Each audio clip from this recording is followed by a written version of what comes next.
Welcome back to another midweek analysis from Paperball. Let's roll right into this midweek's action. We have action from the Supercoppa Italiana in Italy and the Coppa del Rey in Spain.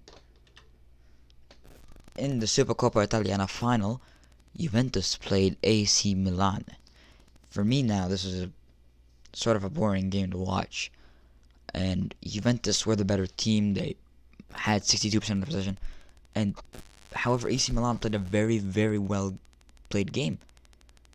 But Cristiano Ronaldo managed to grab a goal in the 61st minute to win the match for Juventus 1-0.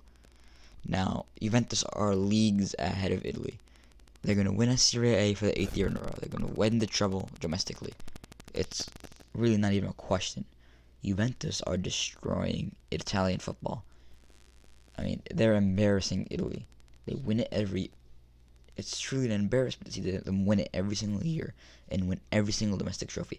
For AC Milan, I think they played very well, but they're just nowhere near the quality of players the AC Milan that Juventus possess. Juventus possess some very great players. I mean, none of AC Milan's players would really make a combined starting 11, or maybe even a bench for Juventus. So that's also something to consider. But AC Milan played well for the players they had, and it would be interesting to see how long Juventus will remain the top dog in Italian football. On to the Coppa del Rey in Spain, as the second leg of the round of 16 was played. In our first highlighted match, Atletico Madrid played Girona, and many goals, goal fest in this one. Kalinic opened the scoring for Atletico Madrid in the 12th minute, with Fernandez leveling the score for Girona in the 37th minute, and Stuani putting Girona ahead in the 59th minute. A few minutes later, Correa leveled the match once again, this time for Atletico.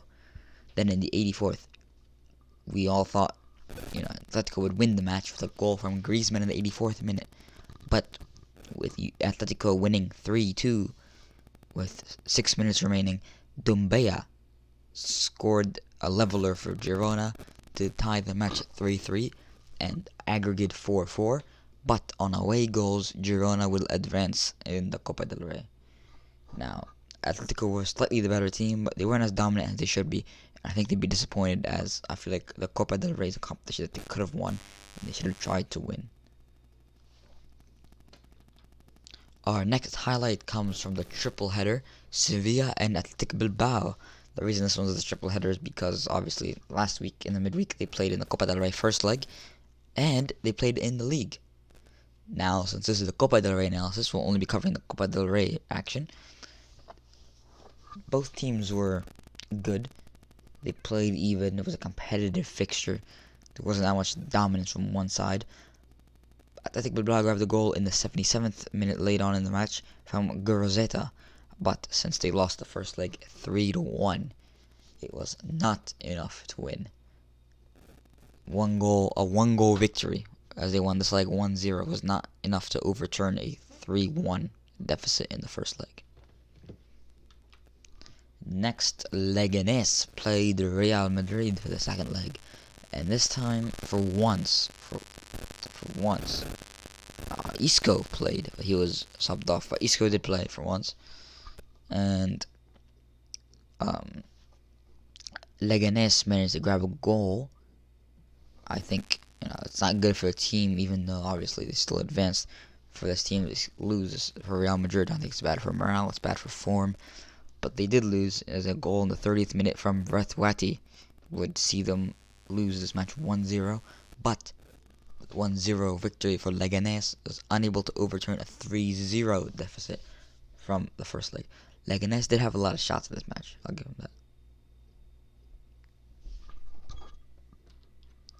Next, we have Barca versus Levante. Now, I was disappointed at this matchup because beforehand I thought maybe, as Levante won the first leg 2-1 at home, maybe, just maybe, Barca could be knocked out. Because I think if Barca got knocked out from the Copa del Rey, it would greatly improve Real Madrid's chances at winning the cup title.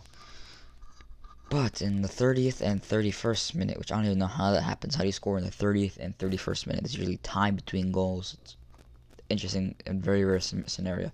Ousmane Dembele scored in the 30th and 31st minute, giving Barca a 2-0 lead going into the half, and Lionel Messi continued his star-studded form as he scored in the 54th minute to win the match 3-0 for Levante, and to see them advance into the quarterfinals. Now, it was a very dominant performance. It was very dominant. Barca deserved the win, and we knew that they weren't going to get knocked out. I mean, we expected that they'd come back and beat Levante. Now we have 8 teams remaining in the Copa del Rey. Those 8 teams will contest for title in the quarterfinals. 8 teams being Getafe, Valencia, Girona, Sevilla, Real Madrid, Real Betis, Espanyol, and Barcelona. With the draw coming up soon, we'll be sure to update you on the results of the draw. That'll be the end of this week's midweek roundup. Be sure to like and subscribe. Paperball rolling out.